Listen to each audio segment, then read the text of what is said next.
Okay. Well, let me start with a thought. This is from President Eyring. He quoted Bob Moorhead. He says this, "I am a part of the fellowship of the unashamed. I am a disciple of Jesus Christ. I won't look back, let up, slow down, or be still. My past is redeemed, my present makes sense, and my future is secure. I am finished and done with low living, small planning, smooth lees, colorless dreams, tainted visions, worldly talking, cheap giving, and dwarf goals. I don't have to be right, first, recognized, praised, regarded, or rewarded. I now live by faith, lean on his presence, walk with patience. I am lifted by prayer and labor with power. My face is set, my gait is fast, my goal is heaven."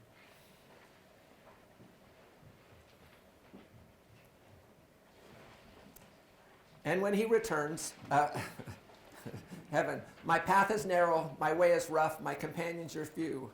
My guide is reliable, my mission is clear. I will not flinch in the face of sacrifice, hesitate in the presence of adversary, negotiate at the table of the enemy, ponder at the pool of popularity, or meander in the maze of mediocrity. I won't give up, shut up, or let up till I've stayed up, stored up, and paid up for the cause of Christ. And when he returns for his own, he will have no problem recognizing me. My banner will be clear." It's a little bit long, but still, I like the point here is the question is not whether we recognize him, the question is whether he recognizes us. Okay.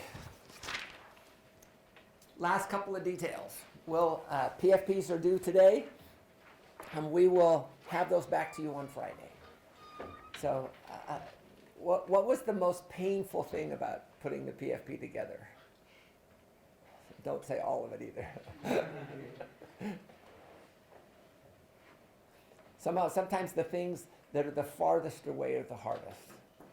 Like buying a home is something you might do, really quick. Buying cars. Sometimes retirement planning, estate planning are tough. I invited a guest speaker to help us for about the last 20 minutes of class today. Hank Christensen is a good friend of mine, a retired professor of engineering here at BYU, and I asked him if he'd come and share some of the stories. He and I have shared a bunch of ideas on this topic, so it's really fun. PFPs, we'll have those back on Wednesdays. Question is on final exams, you guys, again, this is a finance class. We have options. You can take either the average of your quiz scores minus 6%, or you can take the final exam. Just out of curiosity, how many people are going to take the final exam? It will not hurt you. Okay. So if you do worse on the final exam, then the average of your quiz scores will give you the average of your quiz scores minus 6%. Yes? When will that exam be open? Actually, what we'll do is we'll hand it out on Wednesday. So I'll bring hard copies, and those hard copies have to be placed under my door by the time our scheduled final exam. Okay, so the good news is it won't hurt you, but the bad news is it's helped about the people on average of the last few years. It's helped about half the people who've taken it. When is the time of the scheduled final exam? I don't know. I'd have to look. I'll know that on Wednesday. So, questions on that? Okay. And then is there a time limit? Yeah, there's a time limit on, unless you want more time, and then we'll just talk. Okay. So I think I scheduled like 2 hours, 2.5 hours max. Just don't want you to spend too much time on it. Okay, and I hate to say it, that's comprehensive. I will be having a help section for anyone who wants to take that, and we'll probably do that Friday morning. And I'll have that time and location for you on Wednesday. Questions on how we're finishing out? Do you think I'm on track to save you that $1 million? Okay. Do you need to opt out of the test? Like, is there a form? Right. There's a form that's opt out. And then what you'll do is you'll just fill it out. The reason at the bottom there's this thing that says accountability for days that you're missed. I'm one of these professors that I think my class is the most important class. Of course, every other professor thinks the same thing too. So if it's excused, medical things like that, I don't have a problem. When you went to study for another class, I do have a problem with that. So I weight those heavier. So, and I think if you're not here in class, you can't contribute to what everyone else is learning as well. So I think those are important as well. Yes? I do have a question about the financial journal takeaways. Mm-hmm.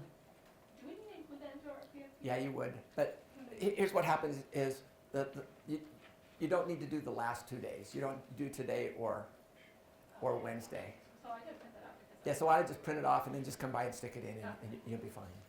Actually, I just realized that 2 days ago that I had day 27 and day 28 in there, so I went there and deleted those. So we won't have that problem going forward. Okay, any other questions? Okay, when we started class, I said there were 4 things that I wanted you to know. What were those 4 key things?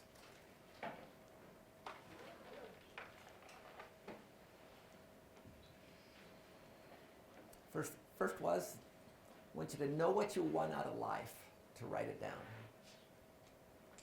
Remember what the second one was? You have to go all the way back to day 1. Develop and live on a budget. Live on less than you make. Third one, pay the Lord first, yourself second, and invest your money wisely. And what was the 4th one? It's our topic today. Learning to give. Well, if you can't learn to give when you're poor, which is now, I was never poorer than when I was a student here. I remember paying my tithing and I had $2.19 left to last me to the end of the week, and I still survived. But I was never poorer than when I was in your shoes. And it's interesting too. You know, I don't think I'm any happier now with all the toys and you know, everything paid off and the retirement secure than I was when I was a, you know, starving student trying to survive my chemistry and my other classes.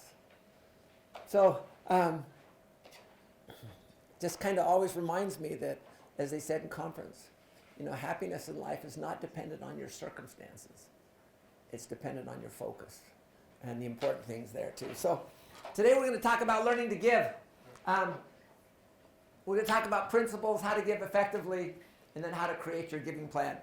Again, we have our guest speaker here who's going to help us out toward the end. So what are your vision and goals for your personal and family giving plans? So realize this section here is not included with the PFP because you're handing your PFP in right now.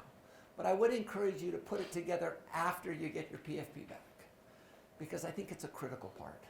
It's amazing, as I read about Dave Ramsey and Susie Orman and a lot of these other ones, every single one of them has a section on giving back. You know, what does Dave Ramsey say? You know, you want to live like most people won't, so you can give like most people can't. And it's really important that we do. I divide giving into 2 areas, kind of your church and institutional contributions. That's giving through the church, 501c3 organizations, United Way, things like that. And then the personal, individual family contributions and service, that's the work that you do with your family. That's the services you do. That's going on missions, serving in the temple, places like that. And then what are your plans and strategies? And I like, what are your plans and strategies for tithes, offerings, and other contributions? How about door-to-door solicitations? In our family, we have one of our plans is we don't give to door-to-door solicitations who are over 14 years old. So we're suckers for Girl Scout cookies. We'll buy cases of Girl Scout cookies. We'll even help our kids, but other than that, we just don't. We've had people come by and say, well, that's a stupid rule. I'm so sorry. You know, we'll talk about the next time we get together as a family. And so, but that's one of our things. We also have a family rule. We don't do solicitations over the phone. So in the 35 years we've been married, we've had a bunch of calls, and we say, if you'd like to send us information, we'll consider it. Does that mean I can put you down for a amount? I said, no. I said, it means we'll consider it. And you know, we've had about 5 different people send us information, and we haven't. We've chosen our giving instead of having other people solicit us.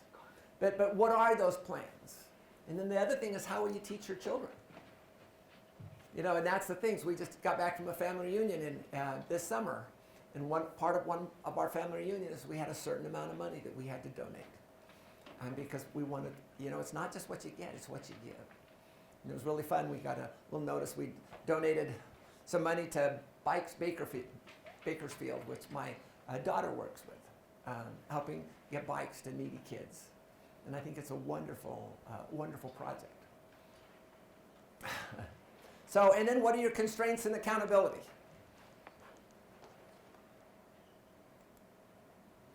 So that's actually what we'd like you to think through.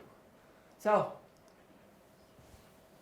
we talked the very first day. Why is it important to have a correct view of finance? What is that correct view? Jenny? Actually, I've been thinking about this week, but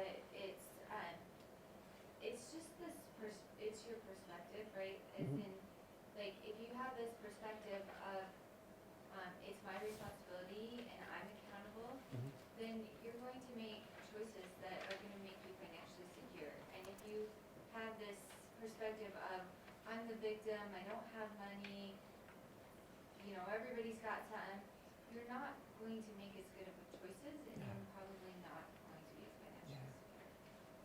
And again, we talked about what our perspective is that personal finance is just part of Heavenly Father's plan for His children. And really, you can only manage your money in two ways: with an eternal perspective, which everyone says everything's the Lord's and we're stewards, or any other perspective. And your perspective on your finances will have a significant impact on how you live your life and the choices you will make. How would you define giving? Michael, how would you define giving? Donating. Donating? Tithing. Tithing? Past offerings. Fast offering? Service. Okay? All of those things are good ways. Sometimes when we think of giving, it's a scarcity mentality. If I give it to you, then I'm going to have less. But if you think of it, what we're really doing is giving is really the process of sharing what Heavenly Father's blessed us with others. You know, and the question is, some people say, well, this education is mine, and you know, the money is mine, and I earned it, and things like that. Well, where did you get the breath? Where did you get the energy? Where did you get the air? All of these things that we couldn't survive if we had the Lord. So from a broader eternal perspective, giving is just sharing the things you've been given with Heavenly Father. You know what? Can you have pride in someone else's ownership? And the answer is no. Is it inherited or learned?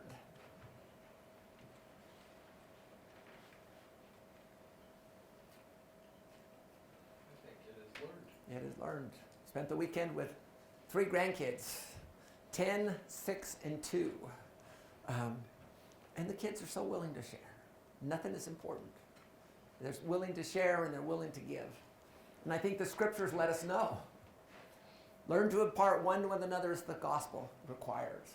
Notice it's not the gospel expects. It's the gospel requires. Expected or required, again, we said that. Much is given, much is required. Behold, they have not learned to do the things which I have required with their hands. You know what? Do not impart of their substance as become of saints. Is there a standard? And the standard is that Christ has given us, that we are to share. Let me share an email, and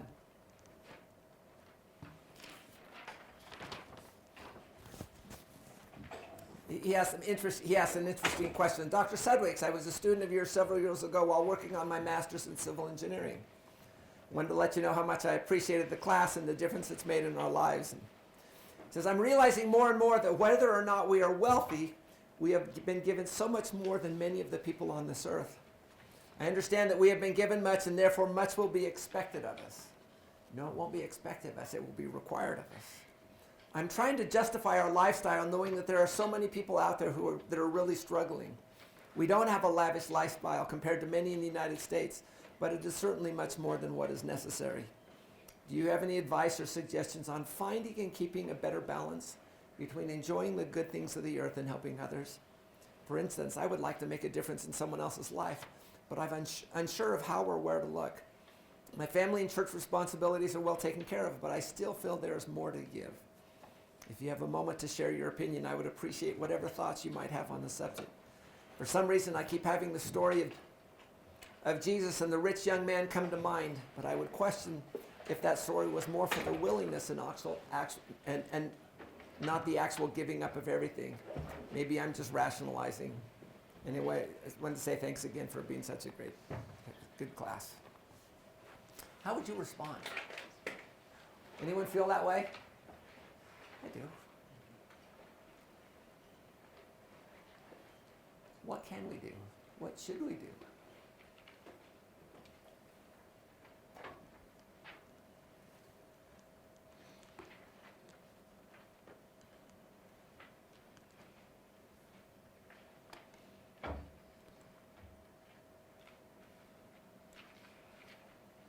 Are there myths of giving? Yeah, there's a lot out there.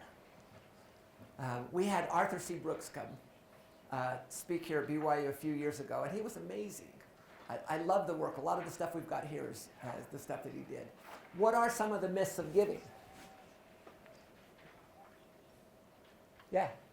In a class with Todd Manwaring, he talks about, like, I don't know, some of the old myths that people think that a nonprofit or an NGO that has low overhead is making a big impact. But that's not always the measure you should look at. Yeah.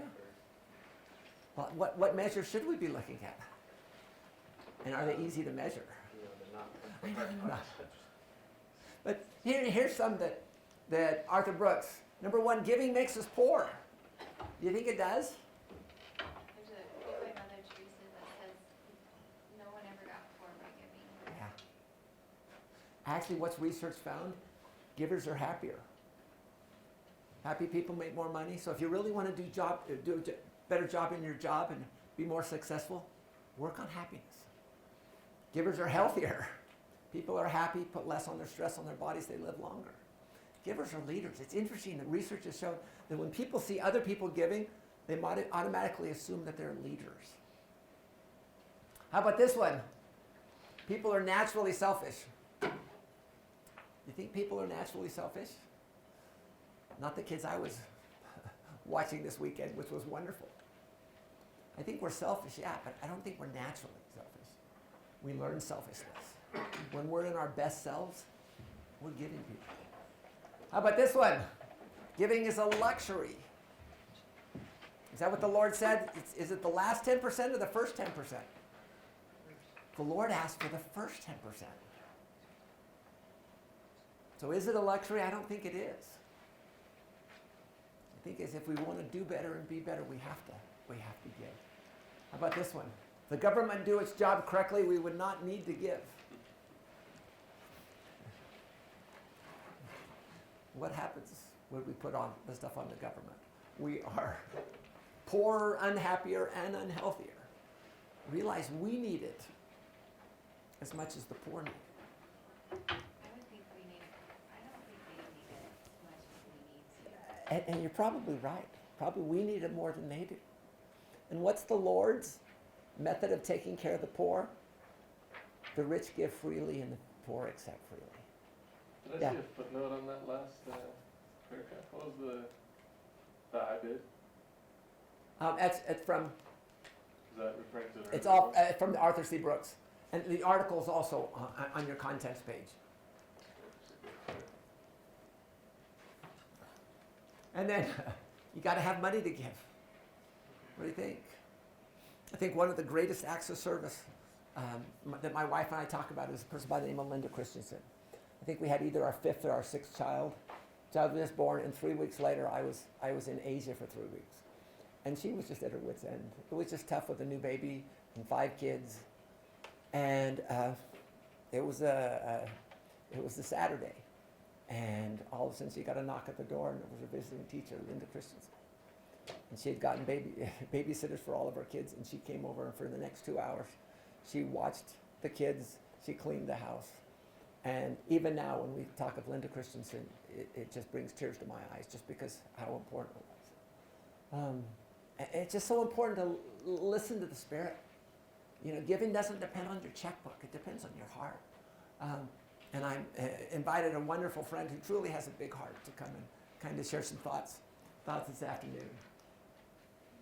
So what are the realities? So if those are the myths, what are the realities? The reality is we've been commanded to give. Be familiar with all and free with your substance. Reality is, number 2, it makes us happier. Again, I love the Arthur C. Brooks, when he was writing, he says he was looking at the results of this. And it found that not only are givers happier, but givers make more money. And he didn't believe the result. He says it just doesn't seem right. And he kept questioning and questioning. Finally, he went and talked to one of his colleagues. And the colleague turned to him and said, "You're a Christian. You should know this." And he says, "Yeah, finding that the things that we teach in Scripture are really true. Givers are happier than non-givers. Givers to charity. Even those who give blood." It was on Tuesday, they had Light the World. So one of the things they had, go give blood. So we went to go give blood, and the lines were long. But even things like that, as simple as that, can bring happiness. He writes, he says, "You want $25 worth of happiness? Go give it away." In fact, it was interesting. This article came out yesterday. It's why you should give your money away today. And what this research shows, givers do not need to fear that they will lose out by donating their time or money to others. It can be hard to part with precious resources, but some will feel more compelled if they assure themselves they will benefit too. Combining these motivations for giving, it seems then that there is something in it for everyone. Nearly everyone can benefit from giving in ways that matter to them, whether it's financially, socially, or personally. Take a second look at that cause you've been thinking about donating to support, or that event you have been thinking about signing up for as a volunteer, or that neighbor who needs an extra hand. There is no better day to say yes. It's just interesting. Okay, so givers are happier. What do you think about money? Do givers make more money? This is interesting. The research has shown that as you give, they do so much better. Again, I think it's the law of heaven that the Lord shovels it out and you shovel it back, and the Lord has a bigger shovel. And it's statistically attributable to the gift. It's amazing stuff here. Giving shows our love for God. Do you know how much you love me? Show me how you give. Last night we watched the Light the World video of Christ, the birth of Christ. Did you guys get a chance? Look at that. What was amazing to me is when the wise men come, Jesus is not a baby, he's a little child, a young child. And to see these people portraying the wise men to bow down, it just brought tears to my eyes. Again, think of the love of the Heavenly Father. What's the biggest gift that we've had is our Savior. Giving helps others. Love one another, serve one another.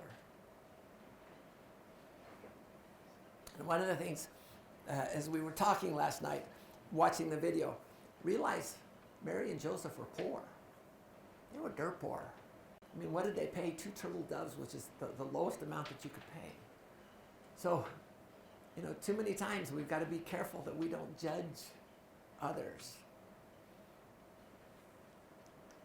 And then helps us change to be more like Christ. Nathan, can I get you to read that? Yeah. Reality number 6, giving helps us change to become more like Christ. Mary and Jerome taught, the Lord doesn't really need us to take care of the poor, but we need this experience, for it is only through our learning how to take care of each other that we develop within us the Christ-like love and disposition necessary to qualify us to return to His presence. Through helping others, we learn Christ-like characters. Dakota. Yeah, one of the things I was reflecting on was how you as a professor, you have had other people, volunteers, come and teach us. Uh-huh. And I was thinking about how cool that is because you've given them an opportunity to give back. And I was just thinking about how that really kind of encapsulates what you're teaching right here about the opportunity to give. Because when they're teaching, I can tell that they're enjoying it. And part of me at the beginning of the course was wondering, like, man, how did you like sucker these people into coming here and consulting us when they can charge us a lot of money for what they're saying to us? And it's because they want to serve and you're giving them the opportunity to serve, and it's kind of beautiful how that. It is. So. And be careful when things are bad. Don't not give someone else the opportunity to serve. We have an amazing family in our ward. The wife came down with stage 4 melanoma. And they're just some of the most wonderful, amazing people, and they allow us to serve, whether it's meals or things like that. And if they didn't allow us to serve, we couldn't. And we would miss a lot of blessings because we're not. Helps us repay an unpayable debt. Isaac, can you read that one for me, please? Yep. There's one final debt. Just the quote, sorry. Okay. I say unto you, my brethren, that if ye should render all thanks and praise which your whole soul has power to possess, to that God who has created you, I say unto you that if ye should serve him who has created you from the beginning and is preserving you from day to day by lending you breath, I say if ye should serve him with all your whole souls, that you would be unprofitable servants. Isn't that interesting what the Lord's done? First of all, none of this stuff is ours. So we're stewards. So can you have pride in something that's not your own? Number 2, even if we served him with all our heart, mind, and strength, we'd still be unprofitable servants. So there should be no prominence or desire for prominence here. And yet God doesn't go around throwing this in our faces or things like that. He lets us learn it on our own. And as we humbly strive to be more like our Savior, we will become like him. Because we all have his image in our countenance. So, what principles should we follow? What are the guiding principles that we should follow? Well, here's just kind of some recommendations. Be Christian. Be diligent. Bless your family and extended family. Bless the poor. And share it anonymously.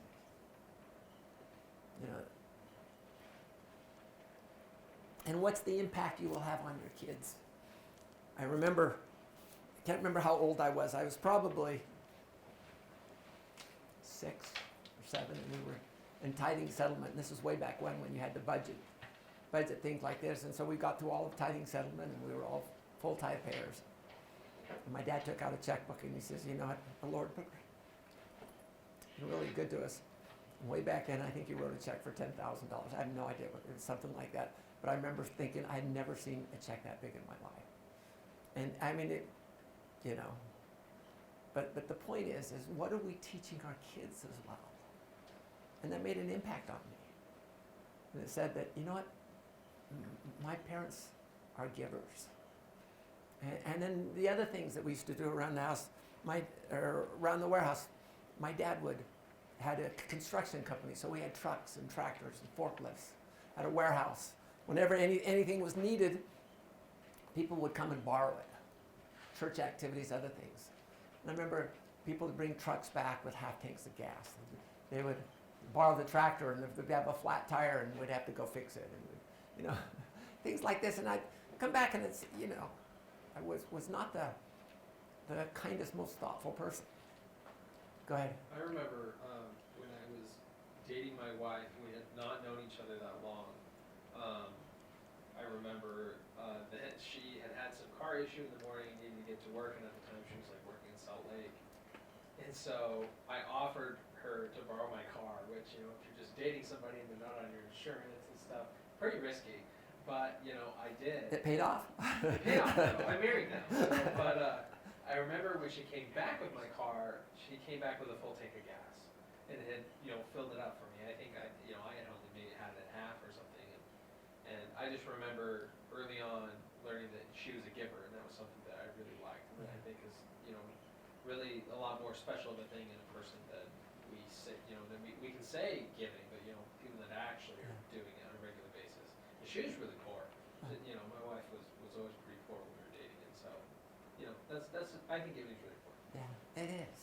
And it's something that we can all change. We can all be better at it. What are the principles of successful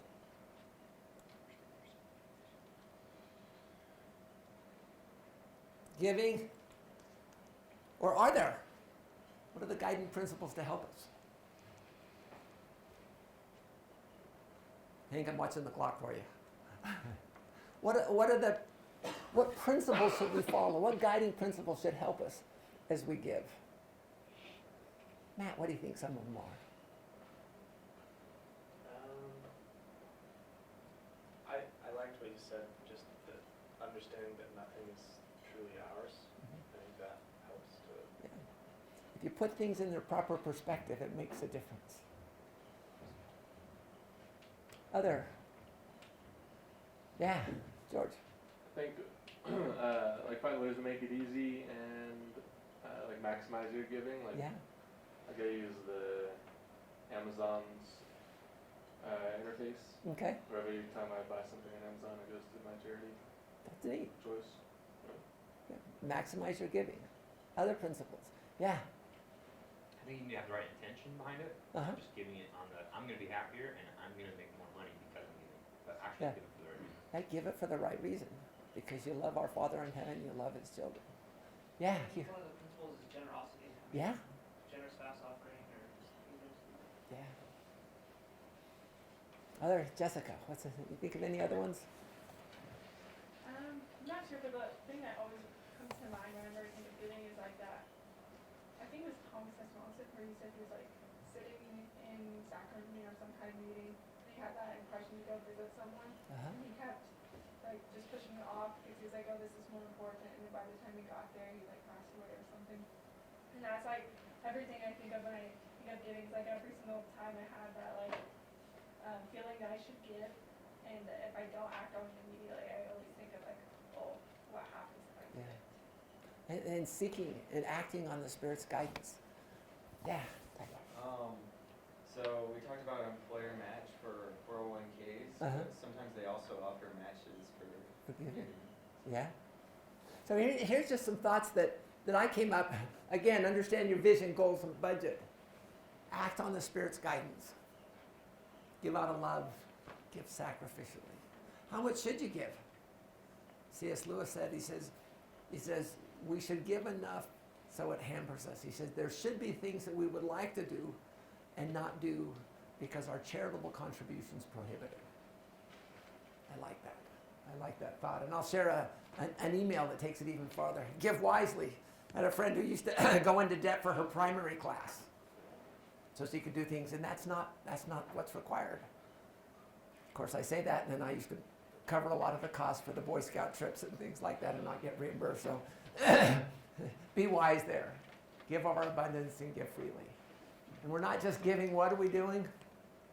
We're using our abundance to help build the cause through loving, serving, and helping our fellow men to accomplish our personal mission and goals. If we can do those things, we will be happy because your focus is in the right place, which is on Jesus Christ. How do you give effectively? It's probably the most important thing.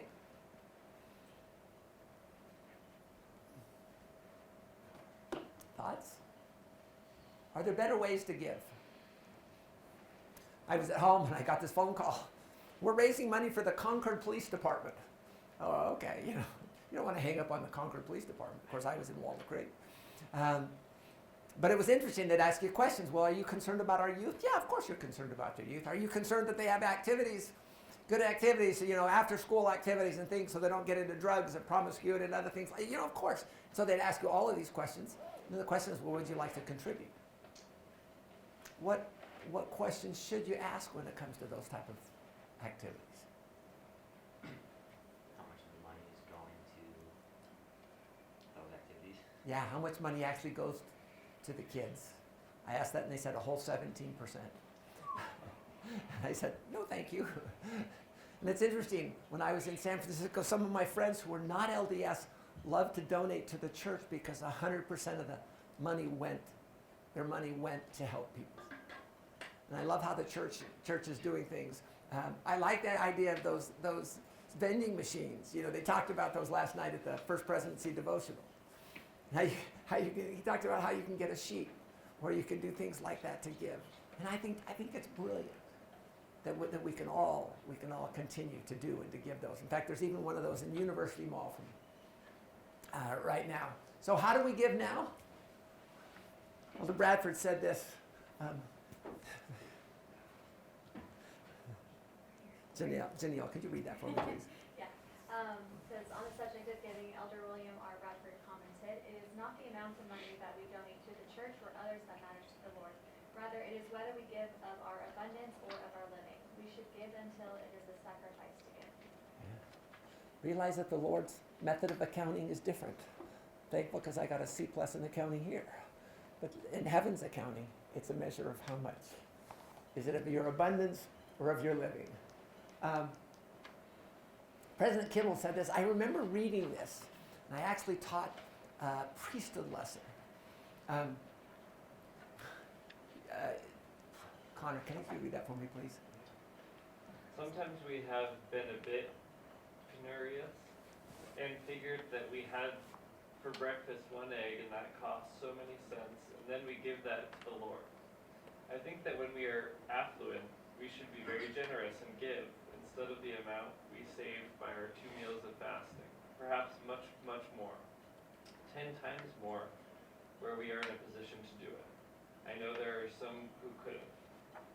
You know, some of the people who may be watching this are not members of the church or not familiar with the church. And what we do is we give up 2 meals a month, and we take the money that we would have spent and we use that to give to the poor.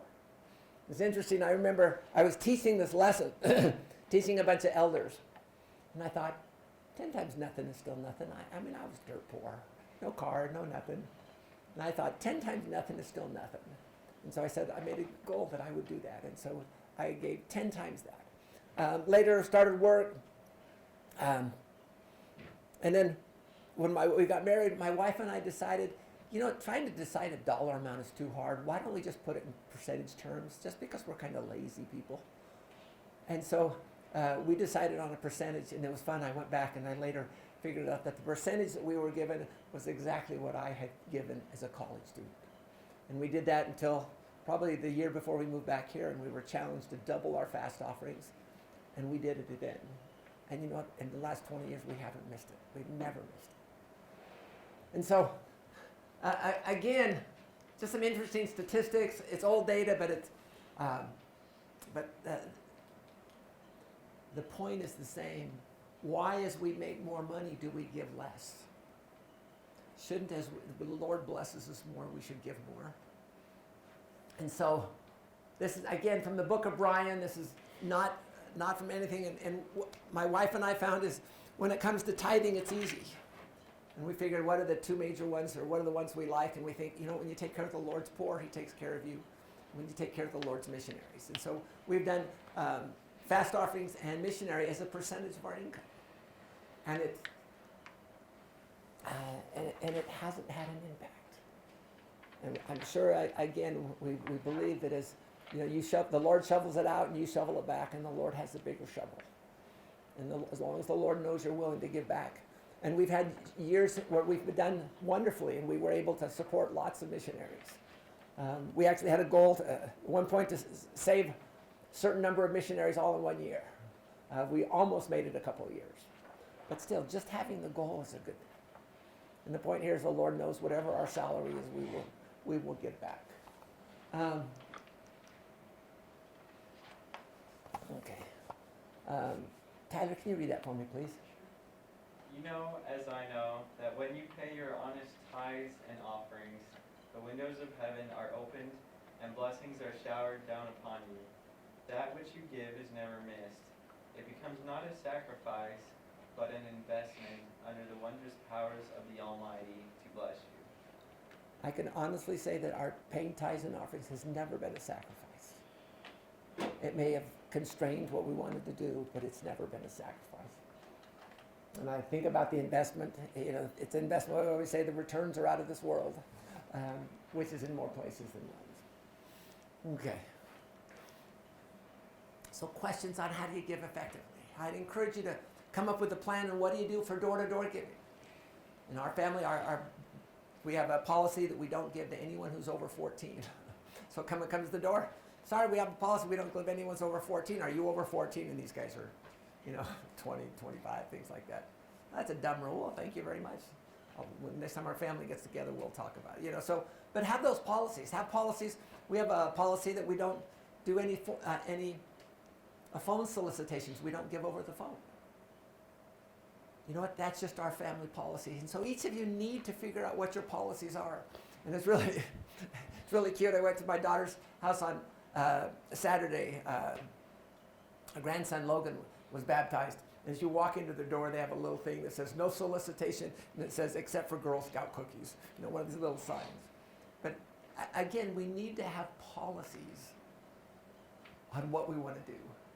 Yes? Do you have any thoughts on the risk of paying over the phone? Giving card information over the phone? To me, it's always seemed like wildly risky, and I don't know why anyone would do it. Yeah, Because you have to, usually on a phone purchase, you have to give the entire credit card number, the CVV, yeah. the date of expiration. I would be wise on that.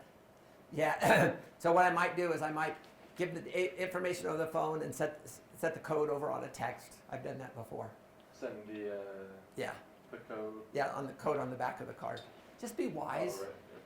And then just be checking your credit card things too. So the question is, how do we create our plan? But it's important that you do. And as you put this together, I would make sure that it's consistent with your plans and your goals. Make sure if you're married that you and your spouse. And then talk about how will you teach your children to give, because your children will learn from you. And just because your children are older, they can still learn from you even when they're adults. And as you think about it, try to make this probably one of the most important parts of your PFB. It's not something that I'm going to review. I'd tie it into your goals and your values and your vision. What do you want to accomplish? What do you want to be? Who do you want to be? Because that has a big impact. And I would divide it into both institutional, which I call indirect, and direct giving. And again, from the book of Bryan, I recommend percentage terms. It just makes things easy. So institutional giving, again, this is to churches, 501c3, different things like that. Here's just some examples. Pay our tithing of it, 10% fast offering blank, word missionary. Support your children, we'll set apart. We'll give blood. Did you ever think of giving blood as giving? And it is. And once you get on their database, every 6 weeks they will call you or whatever that is. I know, they just called me like 3 days ago. Go on a senior mission. Work at the genealogy library. All of these things are good examples. I know Hank works at the Bishop Storehouse, which is an amazing resource for the poor. Then think about personal giving, direct stuff. We'll set aside a certain side, especially at Christmas time. It's really fun. I know 2 years ago, my wife and kids, they prepared homeless bags, and they gave out 28 homeless bags to people who looked like they could use it. Toothbrushes and tooth kits and a little bit of extra money and some food and some things like that. Family service Saturday. I wish we would have done that more in our family. We tried to help with every young woman, every young man, every community service project we could, but more as a family as well. But lots of good ideas. And as you think about these two, so what is your vision? What is your vision for giving? Most of you, this will come from your plan for life, but other ideas. Make it a part. Serving and giving. Again, strive to be Christ's hands.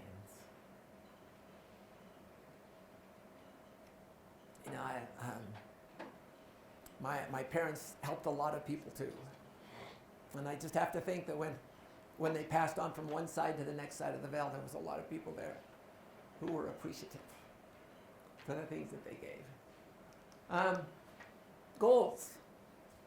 Lots of different things we can talk about too. But just realize, if we realize that all of these things are Heavenly Father's, then we will do so much better. Again, the scarcity versus an abundance mentality. I think, if we realize that the Lord can multiply the fishes, he can multiply the minor little things that we give. And then just some ideas on plans and strategy. Do you ever think of attending the temple of service? Serving in the temple. Helping your young men or young women. Helping in your community.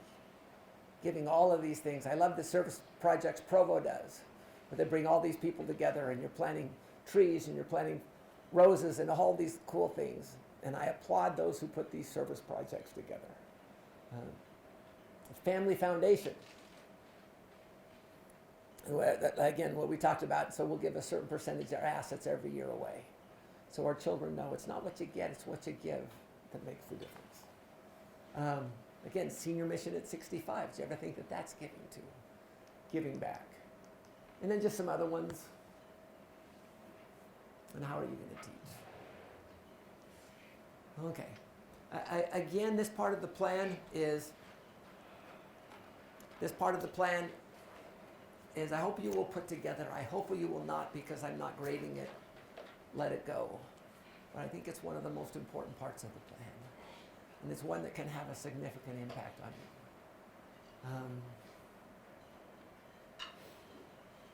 So I encourage you to do this.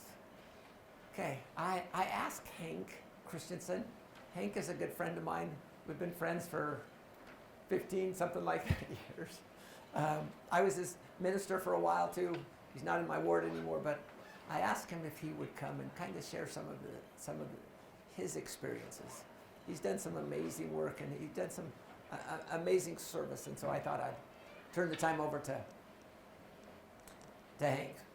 So, Hank, you've got till 20 minutes till. So you got 22 minutes. I first told Hank, I said, hey, I got 15 minutes for you. He goes, can I have 20? I go, sure. Well, I moved down front enough to remind Bryan that he was getting into my time, but my hearing is failing, and I wanted to hear what he had to say. Hey, do you mind if I switch this out? Sorry, you're recording. I've never needed one, It's all right. so I need one today. Okay. Okay, I was thinking, when he's talking about giving, that in 22 years of education, I never heard the word giving, never. And I had a great education at college education at Utah State and then at Stanford, and but I never heard about this, and it's too bad I didn't have a class in giving, because when I came here I had opportunities pretty quickly to give in ways that I was not aware of, and so I needed this. And what he said is true, and I testify that I needed that information, and then it will serve you well. Well, like after, in fact, during my graduate education, I also worked in aerospace, and after several years I came here. I was going to come here for 2 years and then go back to aerospace. I needed a break from what I was doing. I was working on designing and putting up satellites and ground systems, big parabolic antennas and so on. And but when I came here, I found the relaxed schedule nice, and the same thing I learned was that you just love the students, particularly at BYU. You just love the students. So the third thing I learned was that there are BYU students that don't have a financial backup of any kind. And I talked to them. They began coming to me a little bit, and I talked to them a little bit and told them I loved them. And I wanted to help them in any way I could. And that encouraged more people to come to me. But I didn't give any basic rules and limitations. And I remember one of the first people that showed up I'd never seen before. And I said, have you been in my classes? And he said, no, I'm in chemical engineering, but one of my friends told me that you'd help people financially. So there he was, and I thought, I can't take on the whole university. And other people would come. I said, have you talked to your parents? Can they help you? Your siblings? If you have other resources? And I had to go through all these basic questions. Is your emergency temporary, or is it a permanent thing? Am I paying for your rent? And so that I had to have some basic rules, and I've mentioned what they are pretty much. So I decided what I could do was to provide a safety net if they met these little basic rules. And I would provide zero interest loans. It's kind of like you can go downtown, and if you give them your license or your title to your car, you can get a loan. Very high interest. Not a good thing to do. But I'd give zero interest loans, so I started doing that, and I did that for a few decades, actually. And one of the things that happened was that all of the loans, through all that time, all of the loans were fully repaid. Isn't that marvelous? That's BYU. And the second thing is that some of them took more time than the students thought it would, and that was okay. Now, typically, people came and asked for $200 or $300 for a few months, but sometimes they needed a few $1,000s for a few years, and but they're all, that was okay. I want to tell you about just one experience. It was the smallest request I ever had, and it is, I think about it often because it's the sweetest thing for me.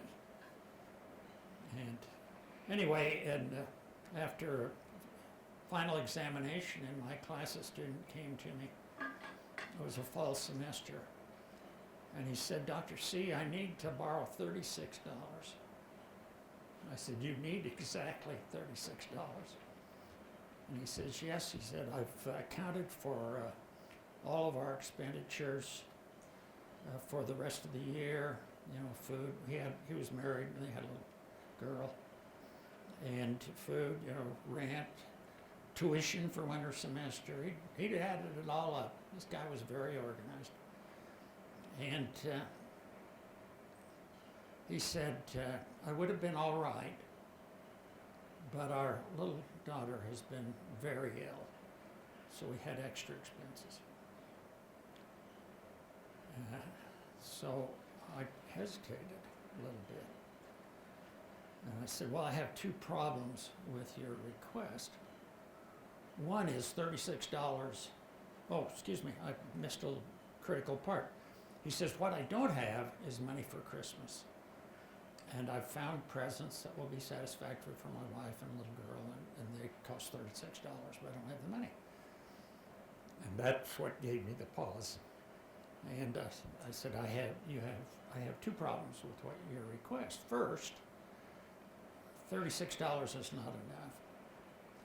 Let's make it $100. And the second problem is that it's not going to be a loan, it's going to be a gift. I could hardly wait to break my own rules.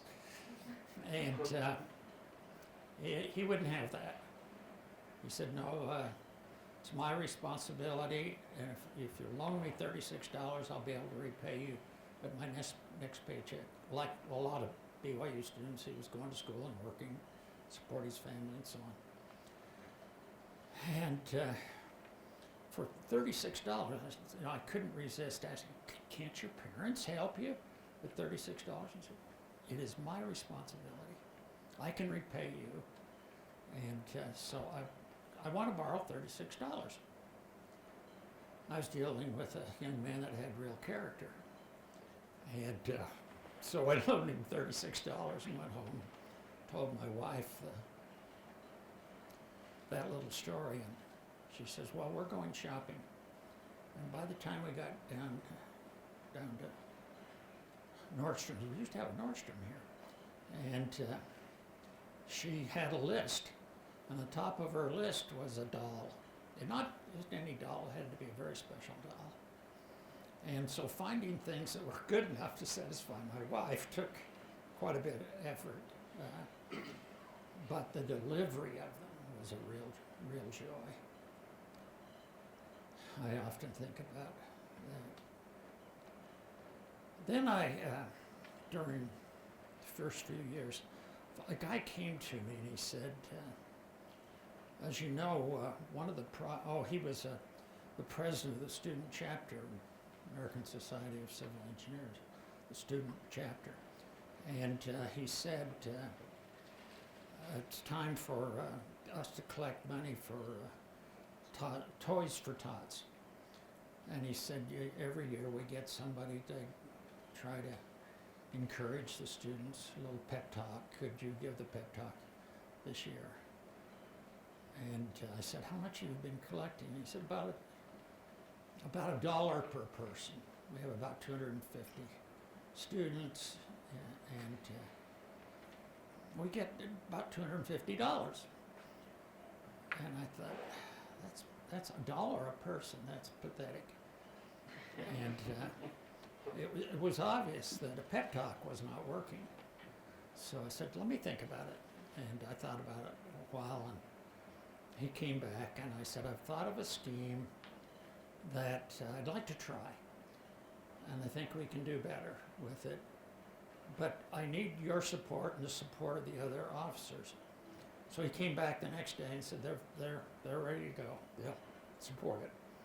So it came time to deliver, and I got up there and I said, I want to employ the policy of reasoning. I want to reason with you. And you guys have been giving for years $1 a person. You can't get a candy bar hardly anymore for that. And think about your little sister, because Toys for Tot never gets enough money to satisfy. What if your little sister is the one that's left out, doesn't get her doll? And, they're sitting there. And I said to them, reasoning isn't working. And I had a couple of football players there to lift me up on the table.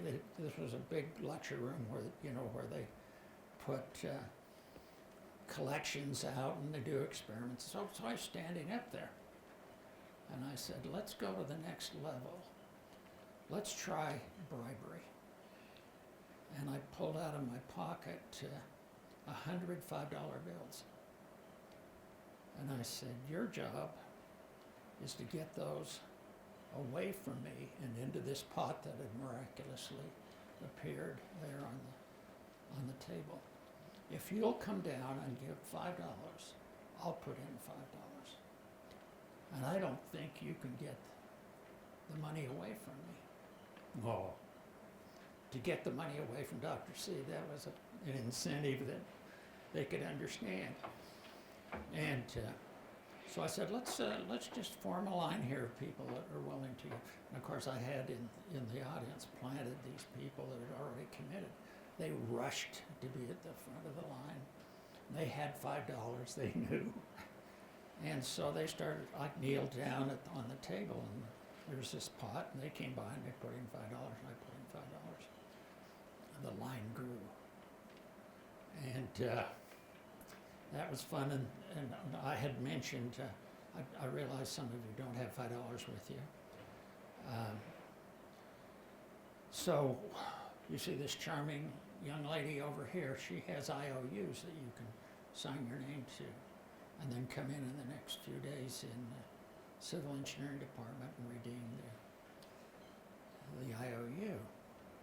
So a lot of them did that, and pretty soon my money was gone, and everybody, they were standing and cheering and whistling, and we were having a good time. And I thought, wow, this is going wonderfully, and I thought, maybe I've got some, I didn't realize. And so I took out my wallet and emptied, I had $35 more, so I put that in. We let 7 people put in their money and go by. And I thought it might end, but the line was as long as ever. And they kept going, and they put in another another $500. And we had, if they'd pay the IOUs, we'd have $1,500 as compared to $250 typically. And so the secretaries collected the money and separated it out from the IOUs, and then they put it in alphabetical order, and students started coming in to pay their IOUs. And about 3 days later, secretary came to me and she was crying. And she knew I'd be crying when I heard. And she said, Dr. C, I want you to know all of the IOUs have been redeemed just in a few days. So that was a wonderful experience for me. More recently, I was at a grocery store, long line. Of course, the line I'm in will be the slowest. I don't know if you have that problem, I do. And at the front of the line, I could finally see was a young lady, had two little tots. One was just a baby. And she didn't have enough money to pay for the groceries she'd selected. She's trying to decide which ones to put back. She really needed all of them. But she finally, in frustration, pushed a bunch of them back, and they gave her a little change. Off she went, and I thought, in America, this is unacceptable. Maybe I could help. So I went to the manager. I thought about it a little while. I should try to think these things out. They all just occurred to me, and I try to figure out what to do.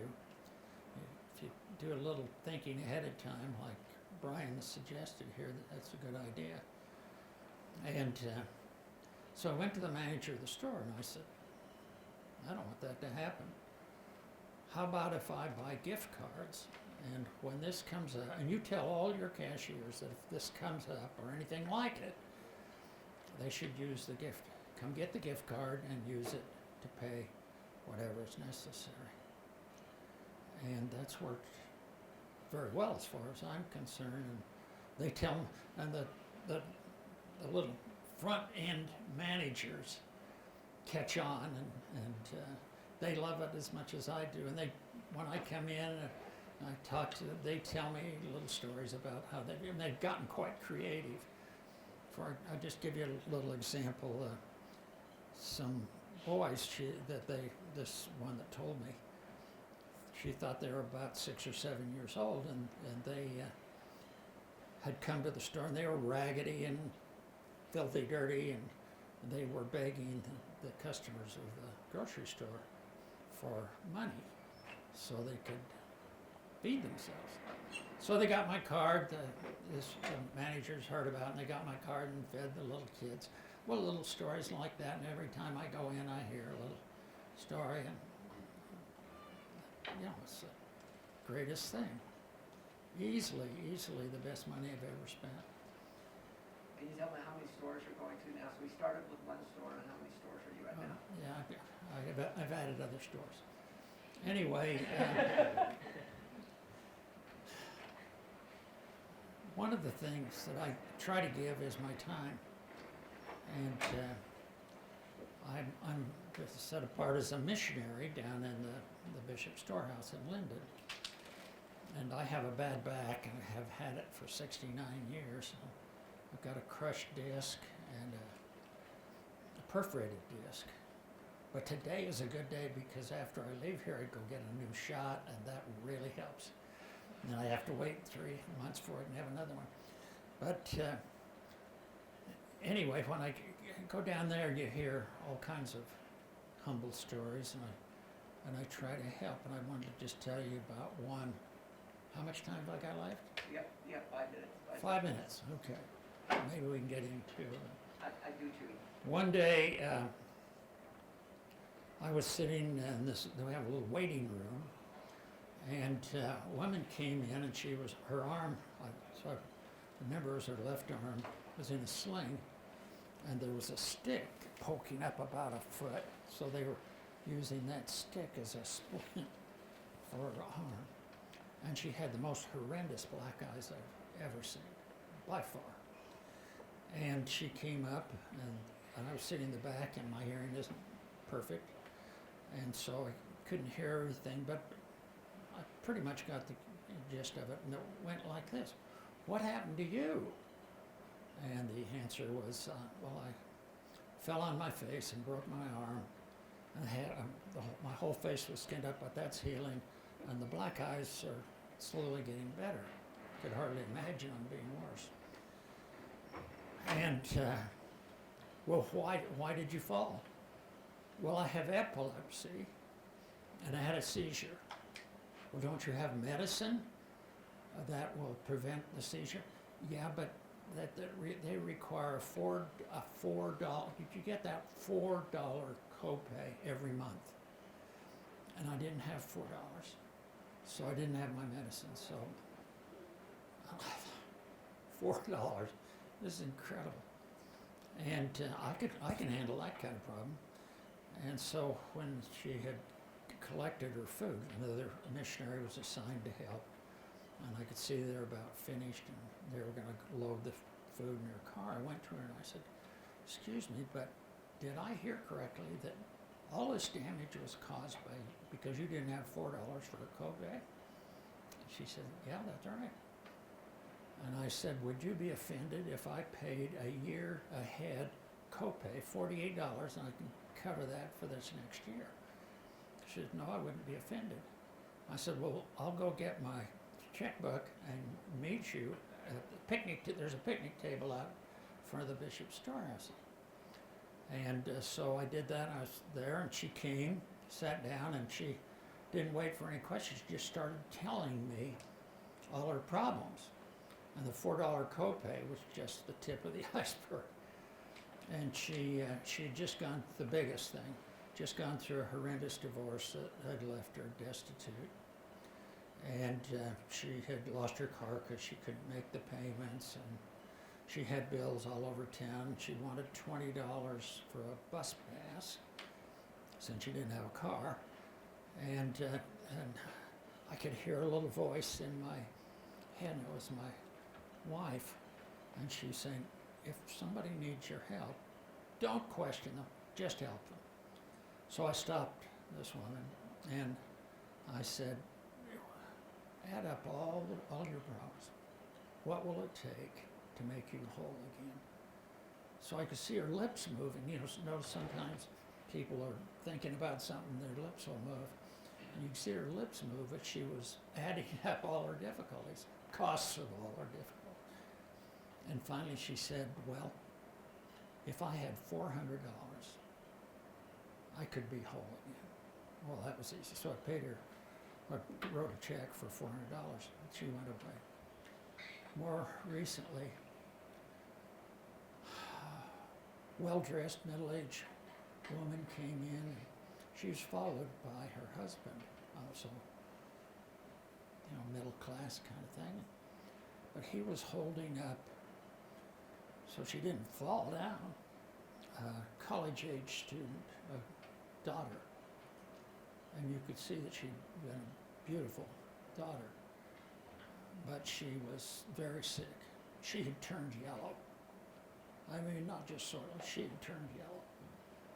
And he came in with her, and they sat down. And I happened to be assigned to take the mother around to get her food. And we were about halfway around, and her husband got up with the daughter and walked up and down one aisle and back so that she could see the layout of the Bishop's Storehouse. When they went back and sat down, the mother said to me, "My daughter," obviously this girl, "my daughter is dying of cancer." Well, I had lost 2 wives to cancer, so that hit a nerve. And so I said, "I need to ask you some questions, and none of my business." She says, "Ask anything you want."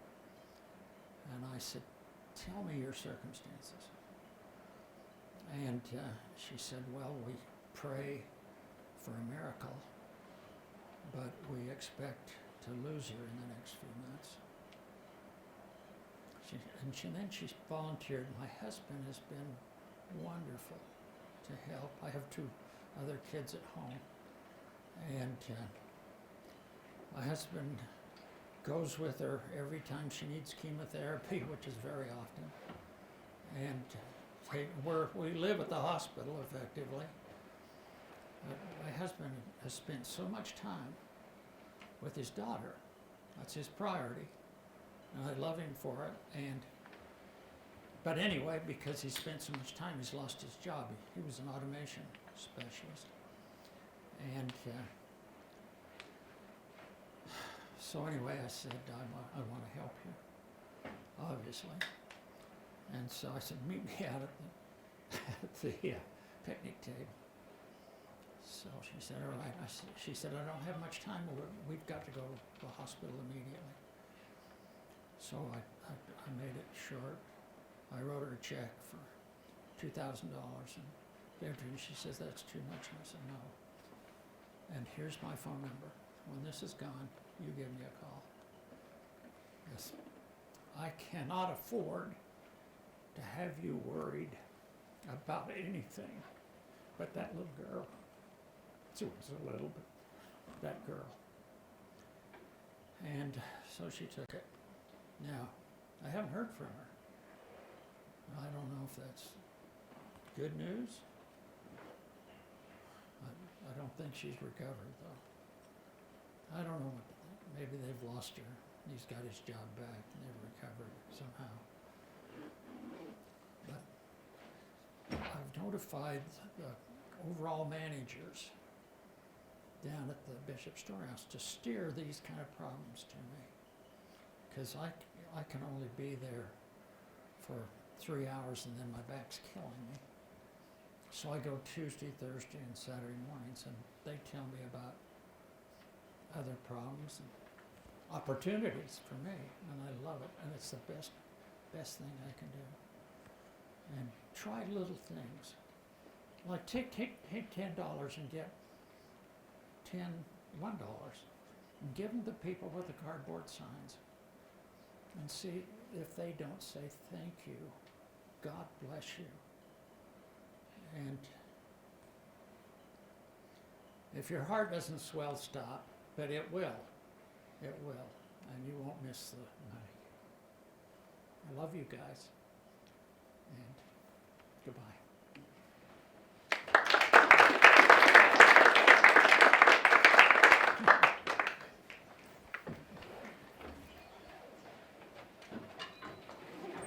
I gotta give this back. One final story. My brother Sudweeks, really fun to catch up with you at your office a couple of weeks ago. Sorry I've been slow getting these emails sent to you. 4 other things here. I wanted to let you know specifically how my wife and I have approached giving. It may be a bit more aggressive than most.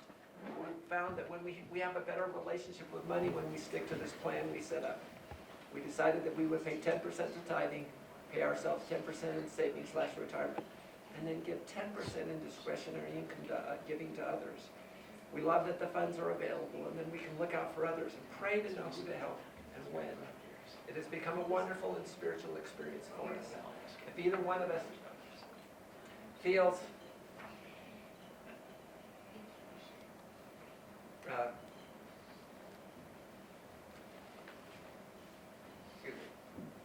we can act on it immediately and then enjoy sharing it with the other.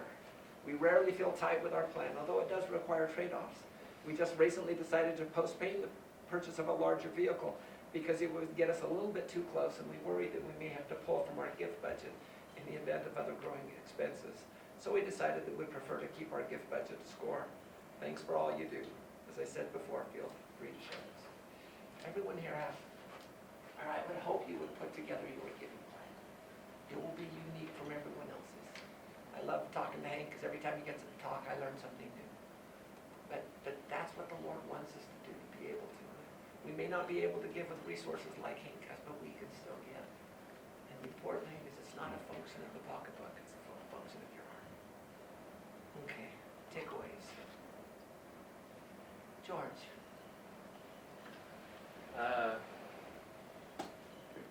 Main takeaways are that the gift plan is important. I mean, it's important to me personally. I think there's a lot of different ways to do it. I think for me, I'm definitely going to consider outlining giving as far as monetary contributions, time, and in-kind donations. Tyler. I just like the principle of kind of C.S. Lewis quote in the other quote, I can't remember who it was from, that giving, you should feel it, like it should be a sacrifice, and if not, then you should probably be giving more.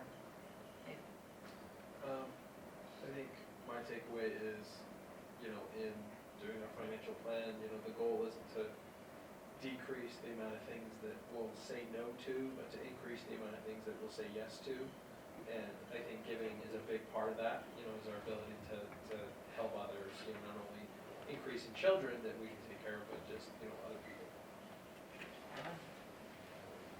It's not necessarily how much we give or what we give, but as long as that we are giving.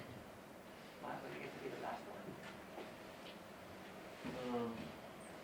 Just like what you said at the beginning, if you learn how to give whenever you're bored, then it won't be an issue whenever you aren't bored. So here's my takeaway.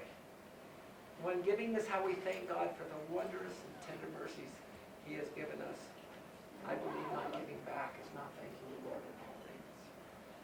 Two, we are creators in God in all our own individual lives, and with the Lord's help, let's be creators, and let's help others at the same time.